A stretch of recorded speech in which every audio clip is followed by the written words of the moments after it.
Isolation day 110. It's Monday the 6th of July. I hope you're all well and you're looking after yourselves. What I wanted to show you today was for us to revisit Cronometer in comparison to NutraCheck.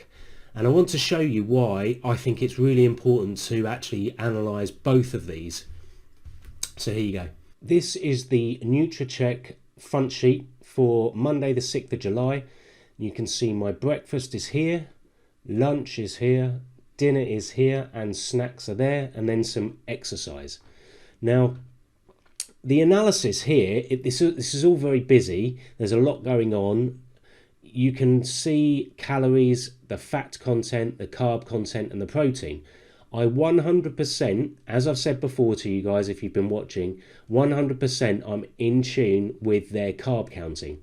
Quite often you can see Sainsbury's, Royal Gala, we've got Schwartz ground cinnamon. What they do very well is they show you the actual product that you're scanning in. It's not generic, so you don't just get, I know here it says strawberries whole, but very often it's not just generic, it is specific. And when you check the content, it's exactly as it should be based on the information, the nutritional information on the packaging, which I'm really pleased with on the carb count. What I'm not too happy with is they give you this kind of goal, and you can see right at the bottom your target food, fat, carb and protein. I haven't set any of that.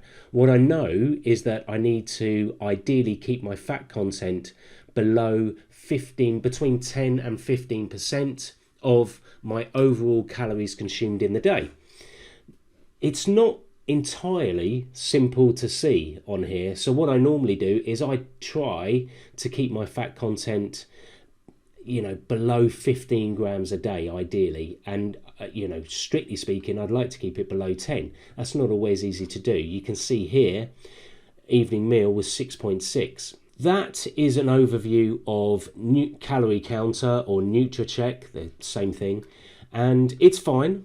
Now, if we look at Cronometer, the reason I like Cronometer is, again, you can put in all of the information, the breakfast, the lunch, the dinner, you put in the same information, and interestingly, what you get is carb content of 214. Let's go back to here, carb content of 193.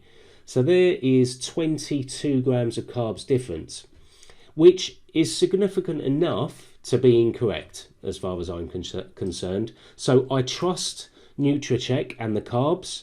I also trust the fat and the calories and the protein. What I would like to see on NutraCheck is this analysis. And this analysis for me is brilliant because you can see here very quickly, you can see your fat, your carbs, your protein and your calories as a total. Then what you can do is here, fats 10%. So I know that there I've had 10% of everything I've consumed is fat. Well, that is bang in line with what I need to be doing on a daily basis. And I'm happy with that. What it also does though, just to add credence to everything else, is it gives you a nutritional score. It tells you exact breakdowns of the nutrients you've consumed and where you're slightly short. So water, it's a recurring theme. Water I've only consumed 50%. So that's the difference between the two. And that's why at the moment I'm making sure that I fill out both. Now what I would say is, you might think that's overkill, you might think it's time consuming, and you'd be right. It is time consuming. And it's a bit frustrating in some ways because I would really like this analysis on NutraCheck. The visual side of things is much, much better on Cronometer. The accuracy side of things, I think, is stronger on NutraCheck. So I have set myself up a accountability sheet this week because there are certain things that I want to do that I find very difficult to do whilst working and whilst being isolated and whilst surrounded by family as well. But these are the things that I really need to do, and on that accountability sheet is a full week of filling out NutraCheck and also Cronometer. So I've been doing that Monday and today, Tuesday. I've also fasted today and I've had some interesting results. Nothing out of the ordinary, nothing sort of shooting through the roof at all. My bloods have been pretty well behaved. It is now coming up for 9 o'clock at night, and I haven't had any high blood sugars, which I'm very, very happy with. So I will give you a full update on the fasting tomorrow. The other thing that is on my accountability sheet this week is to make sure I train every day. I've been doing my 100 pull-ups, my calisthenics, my weights, and also some skipping, some exercising at home, and that makes me feel much, much better. I've been doing it Sunday, Monday, and now Tuesday, and that's a good thing. So I hope that's useful. Stay tuned tomorrow for my fasting information. If you would like to leave me any comments, I'll be happy to answer any questions that you guys have got.